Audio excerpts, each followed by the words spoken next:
नमस्कार दोस्तों, स्वागत है आपका आपके चैनल सिविल एकेडमी में। फ्रेंड्स, आज के सेशन में हम स्टील ड्राइंग के क्वेश्चन को सॉल्व करेंगे। अगर आपको सेशन अच्छा लगे तो आप चैनल को सब्सक्राइब, लाइक एंड शेयर जरूर कर देंगे। फ्रेंड्स, हमारे टेलीग्राम चैनल पे डेली क्विज होते हैं। अगर आप क्विज देना चाहते हैं तो आप हमारे टेलीग्राम चैनल से जुड़ सकते हैं, जिसका लिंक डिस्क्रिप्शन में दिया गया है।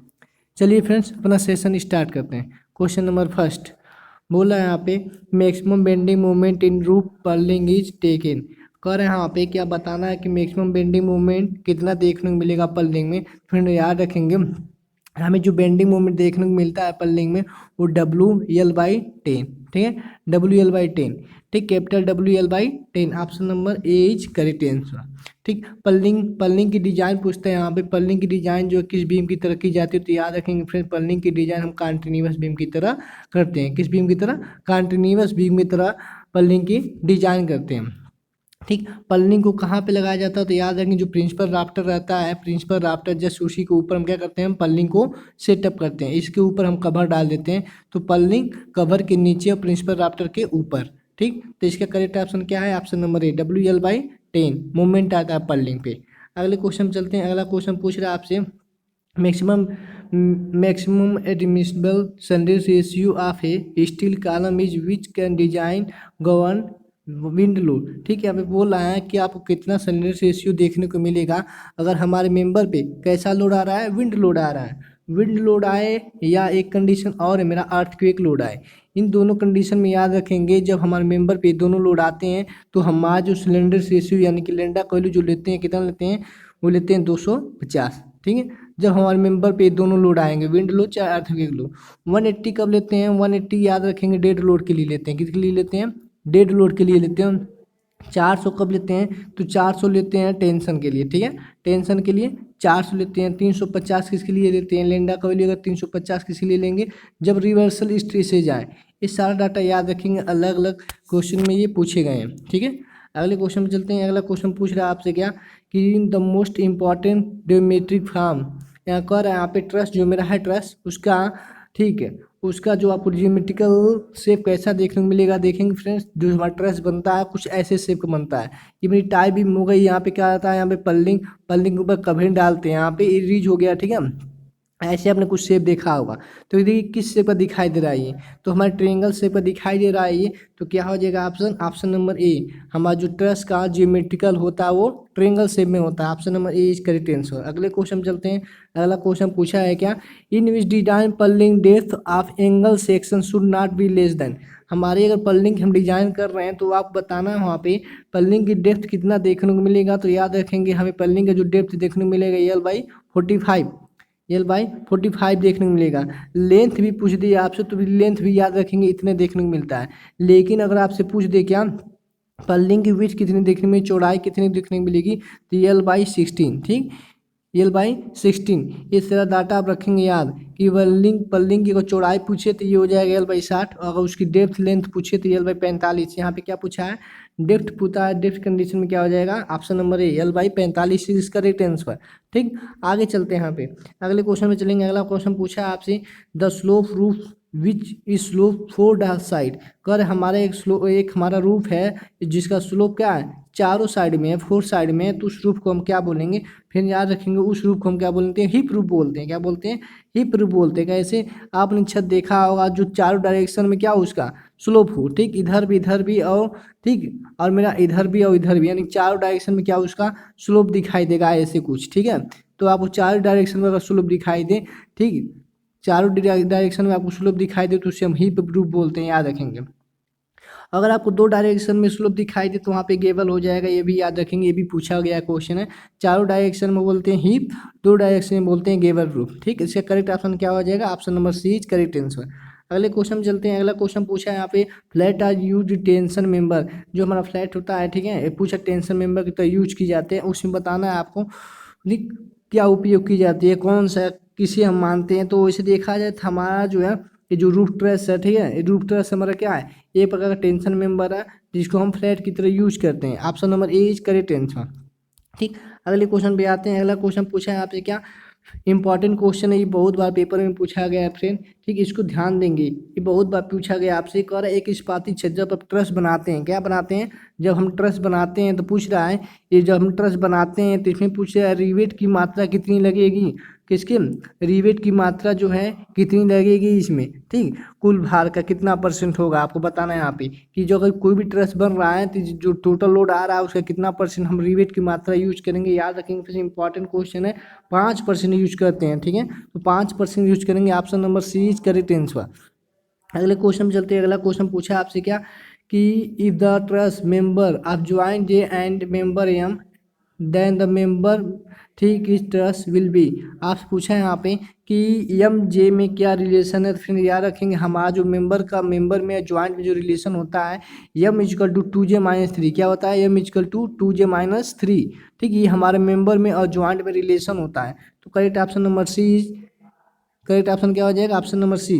अगले क्वेश्चन में चलते हैं। अगला क्वेश्चन पूछा है क्या, in case of trust minimum number of rivet required for the connection of member to a gusset plate. Gusset plate की कंडीशन में बताना है आपको कि उसमें कितना number of, minimum number of rivet लगेगा।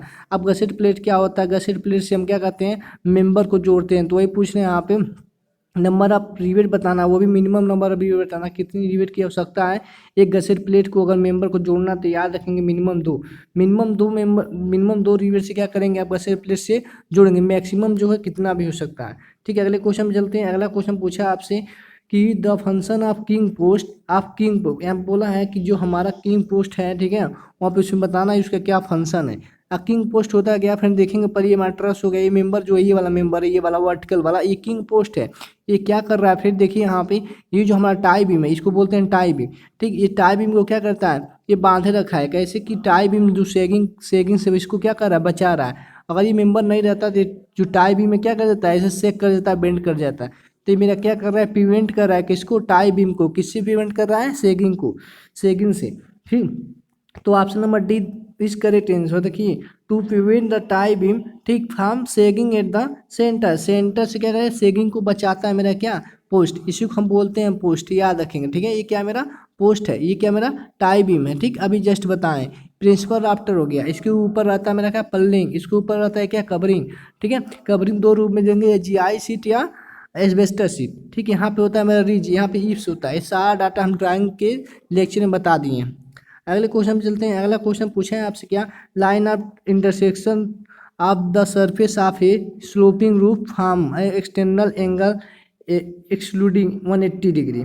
फिर यहाँ पे कह रहा है कि हमारा दो स्लोप है, इंटरसेक्शन का मतलब क्या होता है, जब दो स्लोप, ठीक है, जब दो स्लोप जो है आके एक दूसरे पे इंटरसेक्ट कर रहे हैं, तो उस पॉइंट को आप क्या बोलेंगे, यानी ये कि एक स्लोप इधर से आया, एक स्लोप इधर से आया, जब दोनों आके क्या करेंगे, इस पॉइंट पे इंटरसेक्ट कर दिए, इस पॉइंट पे जब इंटरसेक्ट कर दिए, इस पॉइंट को क्या बोलेंगे। ठीक, तो इस पॉइंट को हम क्या बोलते हैं, रिज बोलेंगे। ठीक, क्या बोलेंगे, रिज बोलेंगे। Option number A is correct answer. ठीक है, अगले क्वेश्चन में चलते हैं। अगला क्वेश्चन क्या बोला है यहाँ पे, कि इकोनॉमिकल स्पेसिंग पूछ रहा है ट्रस के केस में, किसी इसके बीच में मेरा वेरी करेगा, तो इकोनॉमिकल जो स्पेसिंग रहता है ट्रस में, वो डिपेंड करता है स्पान पे। अगर आपका स्पान 15 मीटर से क्या, 15 मीटर से कम हो, तो उस कंडीशन में हम यल बाई 4 लेते हैं। अगर आपका स्पान जो है, ठीक है, अगर आपका स्पान जो 15 मीटर से ज़्यादा हो जाएगा, तो उस कंडीशन में यल बाई 5 लेते हैं। तो किसी बीच में वरी कर रहा है, L/4 से L/5। Option number B is correct answer. ठीक, अगले क्वेश्चन में चलते हैं। अगला क्वेश्चन क्या पूछा आपसे, nominal the angle of roof truss which asbestos sheet is not lesser. Friend यहाँ देखिए, एस्बेस्टस सीट के बारे में पूछा है कि एस्बेस्टस सीट की कंडीशन में को बताना है, एंगल कितना रहेगा, तभी बताएं। जो हम कवरिंग देंगे वो 2 सीट के रूप में देते हैं, एक एस्बेस्टस सीट या जीआई सीट। यहाँ पे एस्बेस्टस के बारे में पूछा है, एस्बेस्टस के लिए याद रखेंगे कितना हो जाएगा, वो 30 डिग्री से कम नहीं होना चाहिए। अगर जीआई पूछेगा तो जीआई के लिए कितना होता है, 26 डिग्री। ठीक है, ये भी याद रखेंगे, 26.5 होता है, लेकिन ऑप्शन में 26 दिया है। ठीक, तो याद रखेंगे यहाँ पे जीआई सीट के लिए कितना होता है, 26 डिग्री से कम होना चाहिए। एस्बेस्टस सीट के लिए 30 डिग्री से कम होना चाहिए। ठीक, अगले क्वेश्चन में चलते हैं। अगला क्वेश्चन क्या पूछा आपसे, which term of define the depression of gutter, ठीक, form by a intersection of two slope in pitch rafter. यहाँ पे बताना है यहाँ पे कि क्या हो रहे हैं, दो साइड हमारे क्या एक दूसरे के इंटरसेक्ट कर रहे हैं। तब जब वही क्वेश्चन होगा तब दोनों एक दूसरे से इंटरसेक्ट करेंगे तो इस पॉइंट को क्या बोलेंगे। वहाँ पे मेरा क्या दिया था, रिज, लेकिन ऑप्शन में रिज नहीं है, इसी रिज का नाम क्या है मेरा, वैली है, ये वैली है, ठीक है। क्या बोलें, वैली बोलेंगे, इसी को रिज या वैली बोलते हैं। अगले क्वेश्चन में चलते हैं। अगला क्वेश्चन क्या बोला, which type of truss also called है लेटिस रूफ। फिर याद रखेंगे, बोला यहाँ पे किस प्रकार की कैचिनुमा संरचना को हम लेटिस रूफ कहते हैं। तो याद रखेंगे हमारी जो बेलफास्ट ट्रस होती है उसी को हम क्या कहते हैं, लेटिस रूफ कहते हैं। Option number A is correct answer. Important question है, बार बार पूछा जाता है ये भी। अगले क्वेश्चन पे आएंगे। अगले क्वेश्चन करने से पहले अगर आपको सेशन अच्छा लग रहा है तो आप चैनल को सब्सक्राइब, लाइक एंड शेयर जरूर कर देंगे और ज़्यादा से ज़्यादा अपने फ्रेंड सर्कल में इसे शेयर कर देंगे। चलिए इसका बताएंगे कि self weight of the structure along with all the superimposed load, ठीक, permanently attach to the structure is called as. कह रहा है यहाँ पे कि यहाँ पे सेल्फ लोड की बात कर रहा है, किसकी बात कर रहा है, सेल्फ वेट की बात कर रहा है। और जानते हैं सेल्फ वेट की बात करेगा तो पूछ रहा है हमारा जो है किस में वो आएगा, ठीक है। तो याद रखेंगे यहाँ पे हमारा डेड लोड में ये सब आते हैं। सेल्फ वेट हुआ जो स्ट्रक्चर का, ये सारा किस में आएगा, किस में आएगा ये, तो याद रखेंगे डेड लोड में आएंगे। Option number B is correct answer, ठीक। अगले क्वेश्चन में चलते हैं। अगला क्वेश्चन पूछा है यहाँ पे, sag tie in truss mainly use to reduce, या जो मेरा सेक टाई है, सेक टाई भी बताए थे अपने लेक्चर में कि ये मेरा क्या हो गया, प्रिंसिपल राफ्टर हो गया। इस प्रिंसिपल राफ्टर के ऊपर पल्लिंग हो गया, पल्लिंग के ऊपर जस्ट क्या लगाते हैं, क्या कवरिंग लगाते हैं। आप देखेंगे सेक टाई कहाँ लगा रहता है, यहाँ पे लगा रहता है।